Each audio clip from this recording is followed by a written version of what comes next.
Chers compatriotes, il est des moments où l'intérêt personnel, individuel ou partisan n'a de sens que dans l'assurance de l'intérêt général.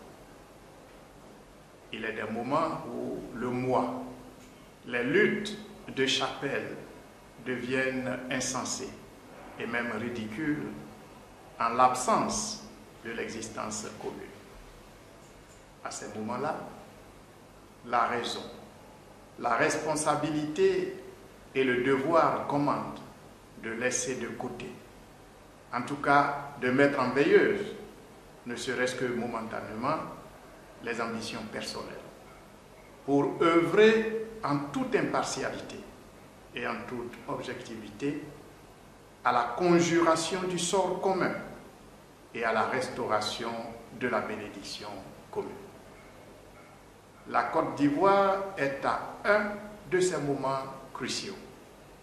Et c'est la raison pour laquelle je me tiens ici pour vous délivrer ce message important, message que je souhaite que vous appréciez non pas à l'aune de mon ambition politique, mais plutôt de mon sacerdoce, de mon action constante et persévérante au service de la réconciliation des filles et des fils de notre beau pays. Cette constance et cette persévérance, nos autorités traditionnelles, religieuses et politiques m'en donneront acte. Elles qui se souviendront que depuis 2001, je n'ai cessé de parcourir leur chapelle pour insister sur l'impérieuse nécessité de la réconciliation nationale comme une condition sine qua non à la paix et partant à l'épanouissement des uns et des autres. C'est de cette réconciliation nationale que je viens encore vous parler, mais de sa dimension spirituelle, car vous le savez, la réconciliation dans mon entendement a trois dimensions. La dimension relationnelle humaine, réconcilier les hommes et les femmes entre eux. Il y a la dimension institutionnelle, je dirais étatique, réconcilier le peuple avec l'État. Mais il y a une troisième dimension, celle dont je viens vous parler aujourd'hui, la dimension spirituelle, c'est-à-dire réconcilier le peuple avec Dieu. C'est donc plutôt que l'homme politique, c'est le croyant que je vous invite maintenant à écouter. Chers compatriotes, voilà bientôt plus d'un quart de siècle que notre pays est englué dans un cycle ininterrompu de crises socio-politiques graves et profondes. Bien entendu, cette situation n'est pas allée sans infliger d'atroces souffrances à nos populations. Ainsi, des chaudes journées de l'année 90 jusqu'à ce jour, en passant par les effroyables semaines de mars-avril 2011, ce peuple naguère si paisible et prospère, n'a connu que désolation, larmes et sang. Ainsi, constamment et rudement éprouvés, déstabilisés dans leur organisation et leur existence, ce peuple affaibli n'a pu qu'assister impuissant à l'installation du cycle vertueux de la misère et de la pauvreté. Aujourd'hui encore, alors que notre pays connaît une certaine croissance. Alors donc du redécollage économique, pourrait-on dire, nos compatriotes continuent de s'enfoncer inexorablement dans la misère et la pauvreté la plus totale. Pour beaucoup de nos compatriotes, c'est le comble. La situation est devenue intenable et proprement insupportable. Tant et si bien qu'il n'existe plus à se lancer dans les aventures les plus périlleuses. Oui, chers compatriotes, figurez-vous que la Côte d'Ivoire est devenue, selon l'Organisation mondiale de la migration, organisation dont on ne peut douter de la crédibilité, la Côte d'Ivoire est devenue le premier pays migrant en Italie. Cette organisation révèle que pour le seul mois de janvier 2017, 839 de nos compatriotes ont atteint les côtes de l'Italie, bien sûr par la mer. Bien entendu, cette organisation ne nous dit pas combien ont laissé leur vie dans cette aventure. Quand on sait que quand 100 partent d'ici, à peine quelques rescapés atteignent les côtes.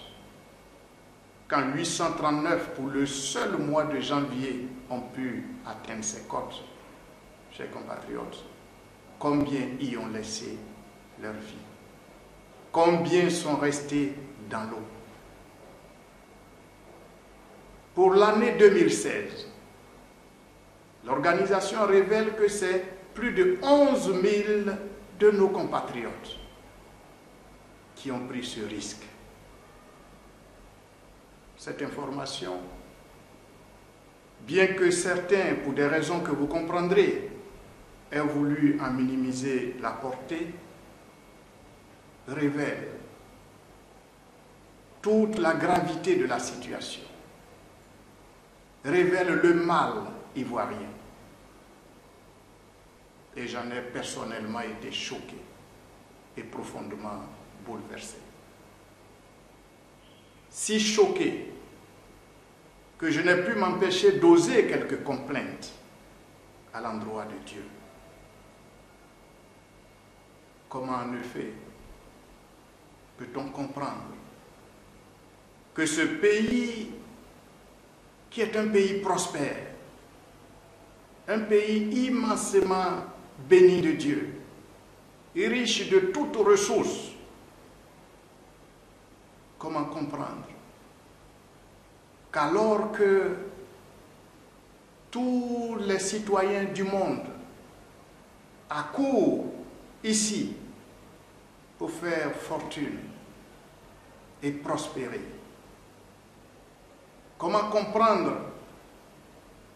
qu'alors que chacun vient pour obtenir amélioration de sa situation, comment comprendre que pendant ce temps, le natif du sol peut être en manque de tout? Comment comprendre que pendant ce temps, accablé par la pauvreté et la misère, sans espoir ni espérance à l'horizon, l'Ivoirien soit réduit au péril de sa vie, même le sachant, à se lancer sur les flots tumultueux de la Méditerranée pour aller chercher le mieux-être ailleurs. Chers compatriotes, beaucoup de ces compatriotes,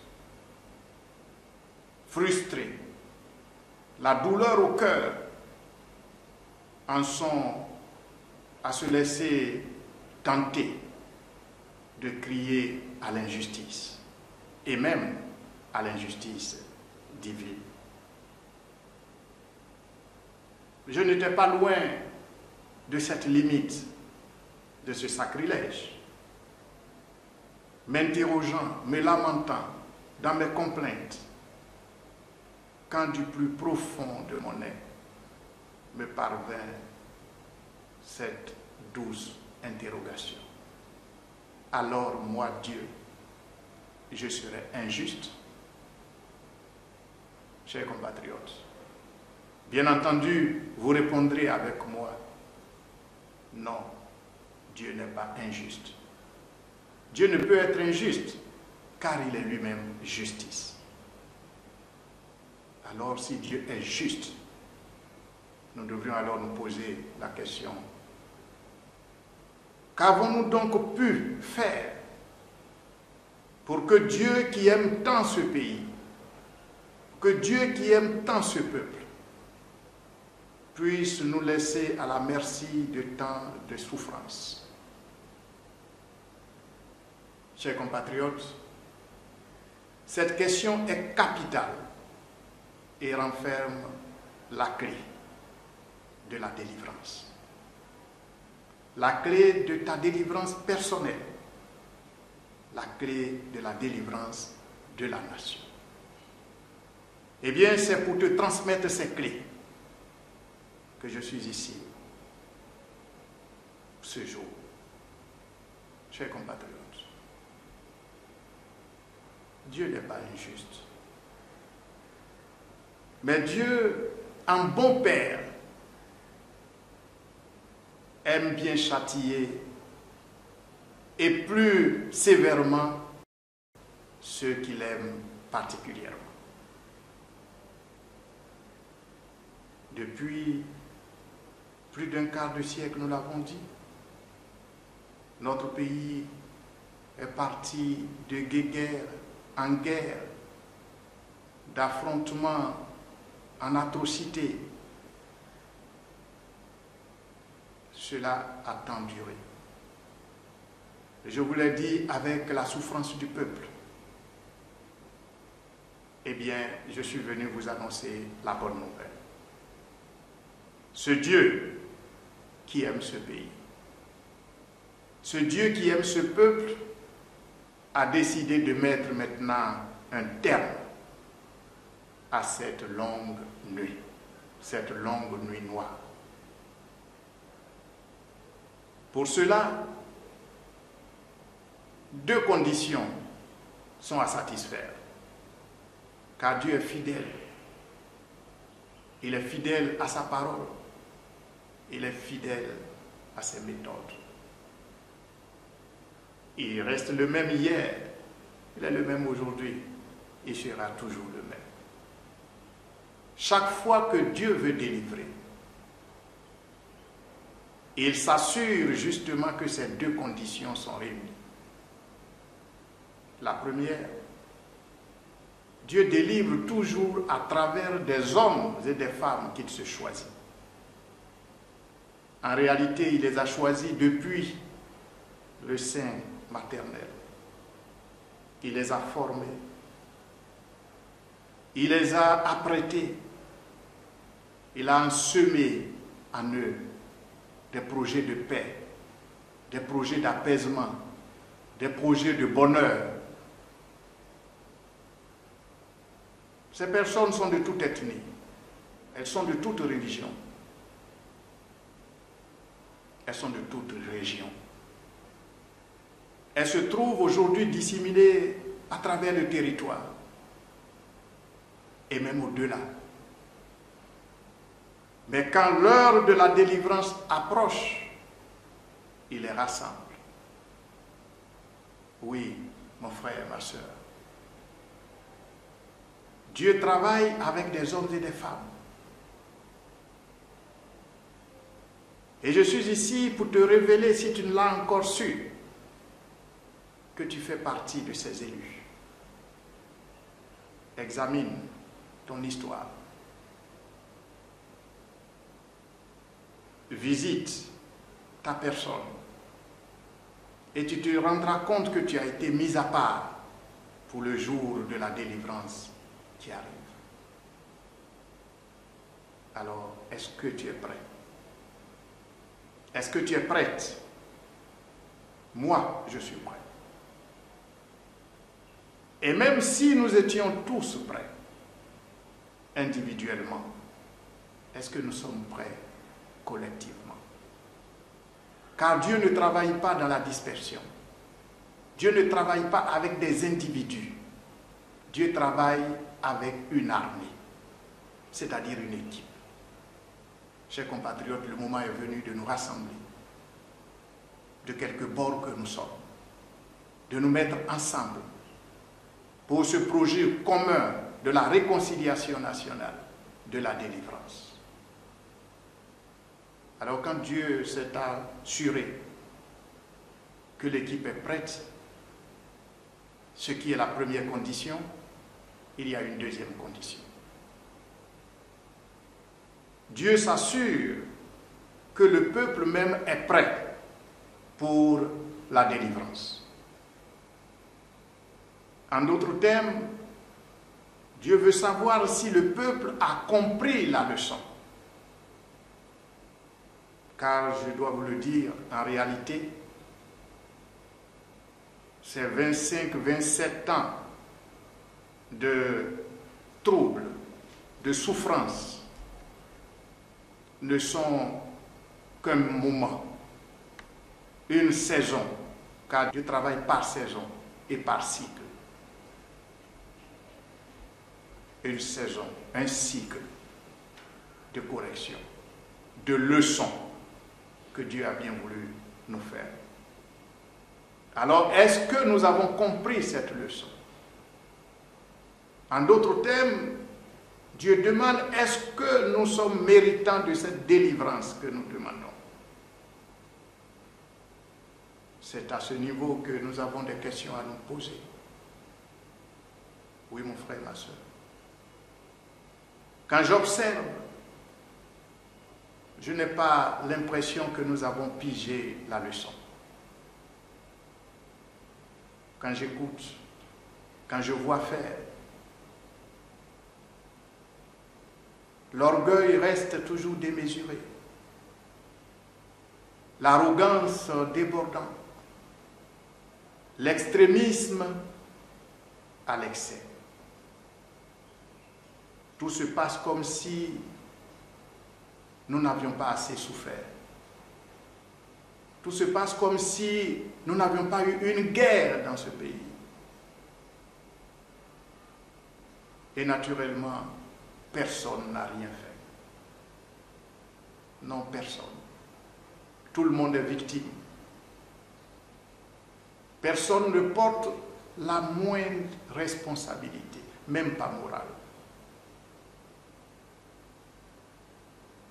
Il y a eu 3000 morts. Mais personne n'est responsable.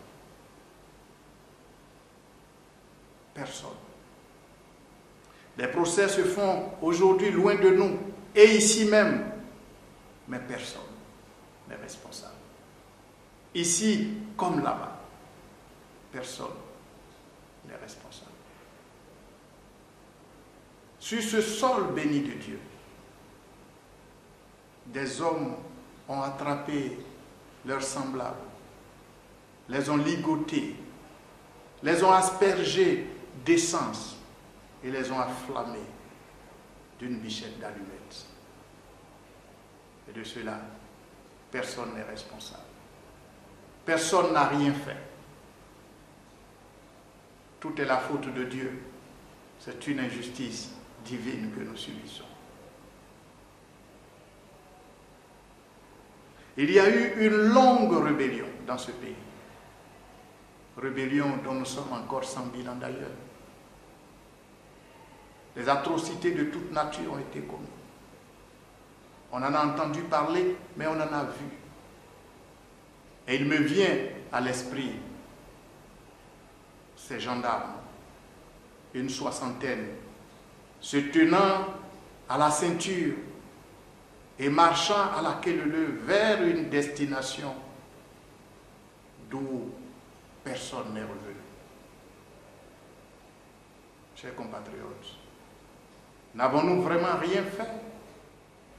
Et ces femmes, tués ici et là-bas. D'autres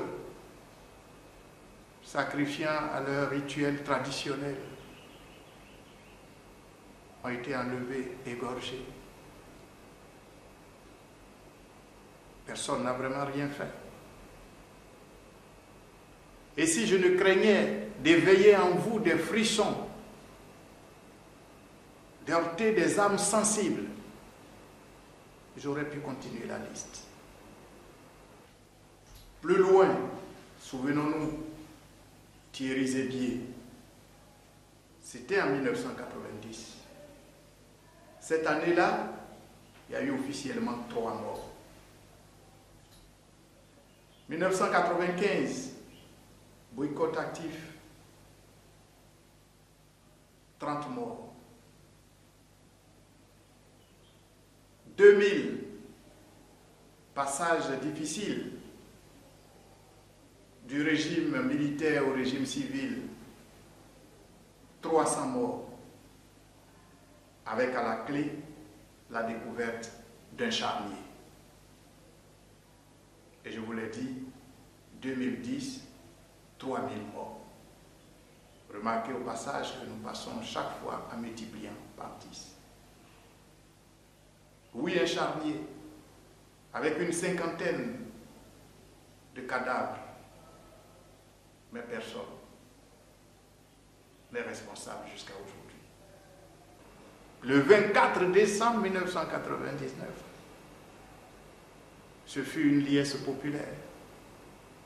Combien n'ont-ils pas dansé, chanté et célébré un coup d'État? Alors devrions-nous être surpris de nous voir servir ce que nous avons semblé aimer? Non, chers compatriotes, nous avons fait quelque chose. Chacun autant que nous sommes, mon frère, ma soeur, chacun autant que nous sommes, porte une certaine responsabilité dans la situation que nous avons connue et dans celle que nous connaissons aujourd'hui. Oui, chers compatriotes, nous devons avoir le courage de reconnaître cette vérité.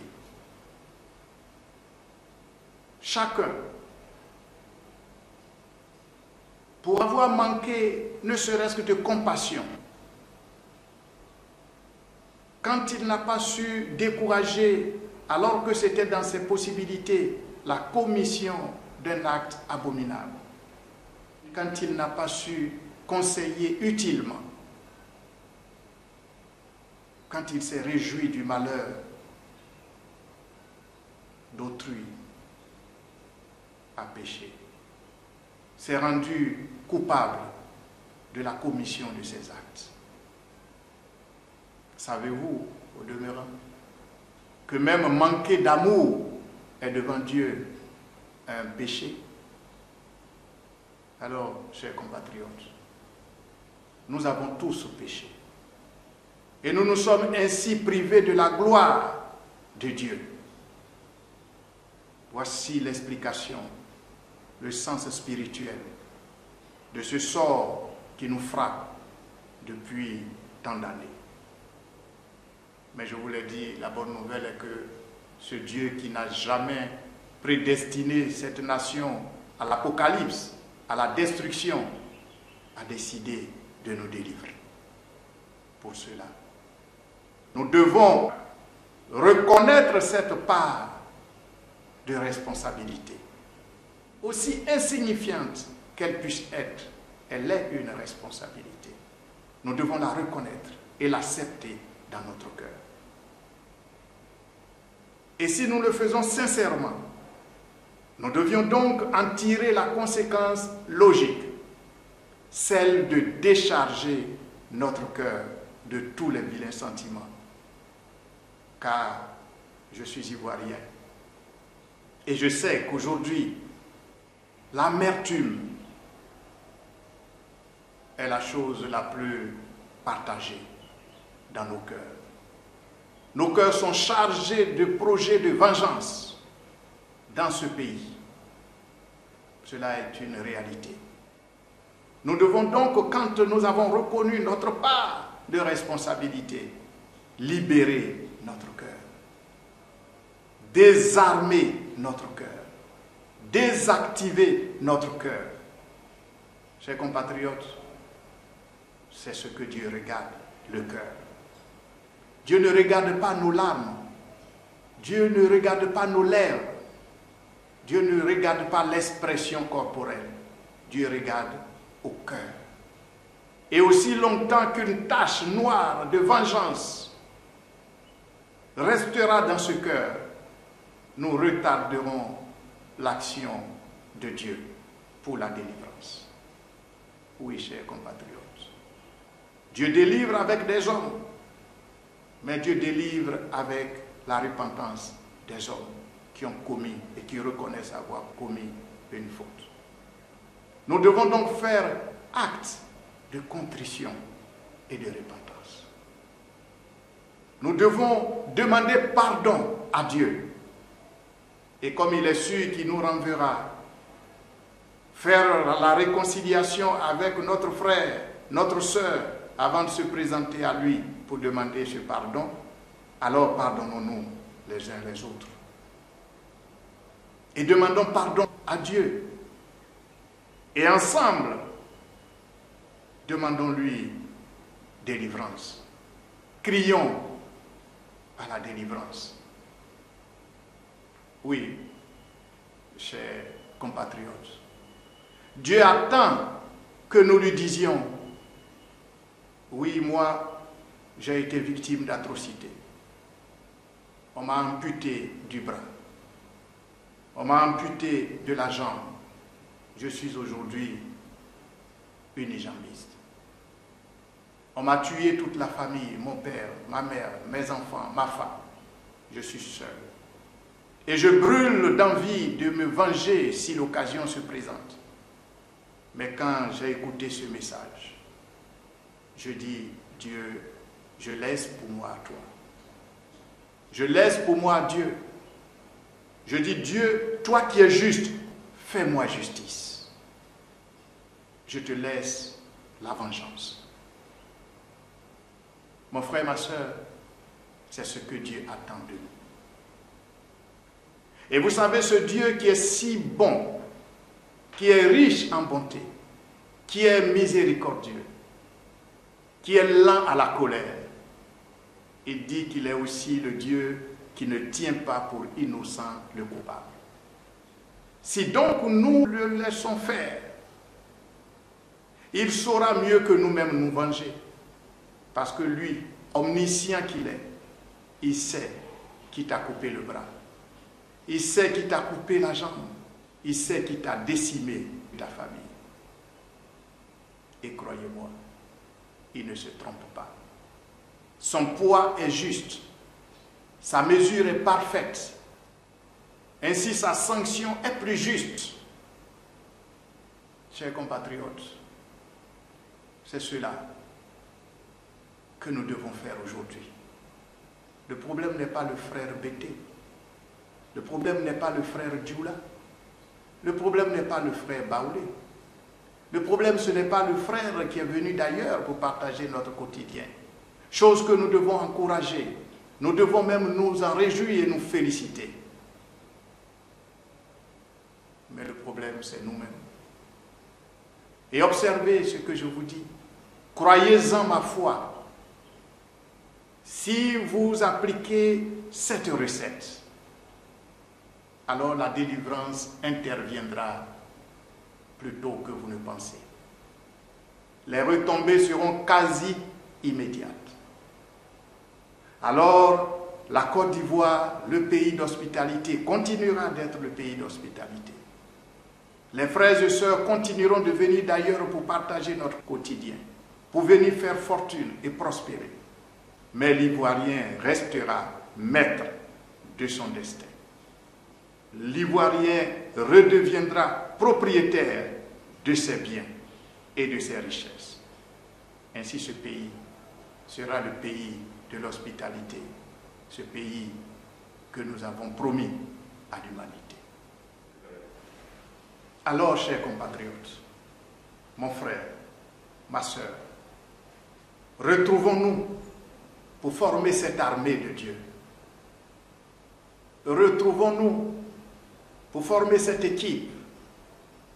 Retrouvons-nous dans cette caravane de la repentance et du pardon que nous organisons pour aller parler au cœur de nos compatriotes, au cœur de nos parents, à ces cœurs blessés, à ce cœur qui continue de saigner. Allons parler à ces cœurs, allons les désactiver, allons les désarmer de la bombe qui peut nous emporter tous. Allons, ne courons pas le risque de faire retarder la délivrance de la nation. Allons, chers compatriotes, faisons-le. Faisons-le dans la foi nouvelle. Et ainsi nous tiendrons la promesse que nos pères en notre nom ont faite à l'humanité. Celle d'une Côte d'Ivoire nouvelle, celle de la patrie, de la vraie fraternité. Chers compatriotes, voici le message que j'ai cru bon de partager avec toi. Oui, j'ai pris cette responsabilité car chaque fois que j'avais eu ces révélations que je croyais utiles pour la nation, je les ai toujours portées aux autorités. Mais je ne sais pas s'ils en ont fait toujours bon usage. J'ai pris la responsabilité de te parler directement aujourd'hui et j'ai bon espoir que tu m'as entendu. Merci d'ouvrir donc ton cœur. Merci de désarmer le cœur. Merci de pardonner autour de toi. Merci surtout de demander pardon pour ta faute. Et nous nous retrouverons dans la Côte d'Ivoire que nous souhaitons, dans la Côte d'Ivoire d'avant, où l'Ivoirien du Sud, du Nord, de l'Est, du Centre, de l'Ouest se retrouvaient les mains dans la main, dans la discipline, dans l'union, pour travailler à la construction de l'unité nationale et du développement de ce pays. Merci de m'avoir accueilli chez vous. Que Dieu bénisse la Côte d'Ivoire. Je vous remercie.